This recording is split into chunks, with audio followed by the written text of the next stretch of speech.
Gejala kesurupan jin pada manusia. Penyakit gangguan jin yang menimpa manusia mempunyai gejala khusus, sama seperti penyakit lain tetapi, sebelumnya perlu diperhatikan bahwa ada keterkaitan antara penyakit ini dengan penyakit tubuh lainnya. Ada seorang pasien perempuan yang pernah datang kepada saya, lalu saya bertanya kepadanya, mana yang terasa sakit? Pasien perempuan ini menjawab, kaki saya saja. Saya mengira kalau itu hanya penyakit rematik biasa.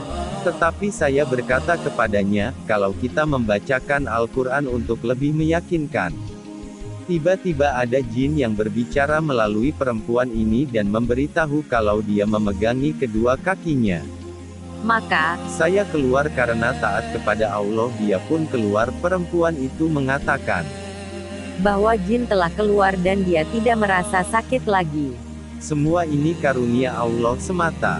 Mengetahui gejala-gejala kesurupan sangatlah penting bagi orang yang hendak mengobatinya. Gejala ini terbagi menjadi dua macam, yaitu gejala sadar dan gejala tidak sadar. Beberapa gejala bawah sadar adalah 1. Sulit tidur. Seseorang tidak dapat tidur kecuali setelah kendornya persendiannya dalam waktu yang cukup lama. 2. Gelisah, yaitu sering terbangun dari tidur di waktu malam. 3.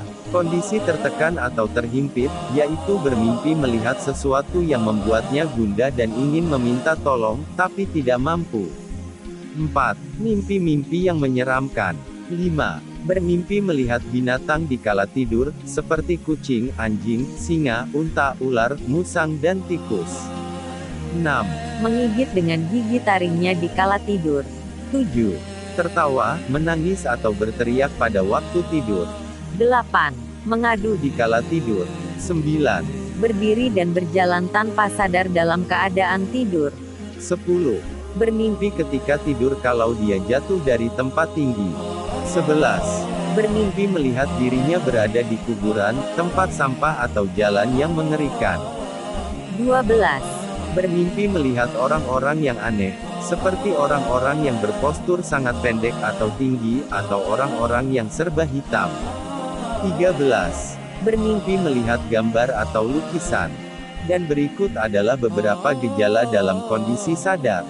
1. Sakit kepala yang berkelanjutan, dengan catatan bahwa penyebabnya bukan karena sakit mata, telinga, hidung, gigi, tenggorokan atau perut. 2. Halangan yaitu seakan-akan galau ketika berzikir kepada Allah, melaksanakan sholat dan hendak melakukan segala jenis ketaatan. 3. Linglung, yakni kelinglungan pada otak. 4. Lemas, loyo dan malas. 5. Penyakit ayan adalah apa yang dinamakan dengan kekejangan pada otot. 6. Penyakit pada salah satu anggota tubuh, sementara tim medis tidak mampu lagi mengobatinya. Dan berikut adalah jenis-jenis gangguan jin. 1. Gangguan secara menyeluruh, jin mengganggu atau menguasai tubuhnya, seperti orang yang menderita kelumpuhan. 2. Gangguan secara parsial, jin hanya menguasai salah satu anggota tubuh saja, seperti lengan, kaki, lisan dan sebagainya. 3. Gangguan secara berkesinambungan, jin menetap di dalam tubuhnya dalam tempo yang cukup lama. 4. Gangguan pada bagian tertentu. Gangguan ini hanya berlangsung beberapa menit saja, seperti orang yang tertekan atau terhimpit.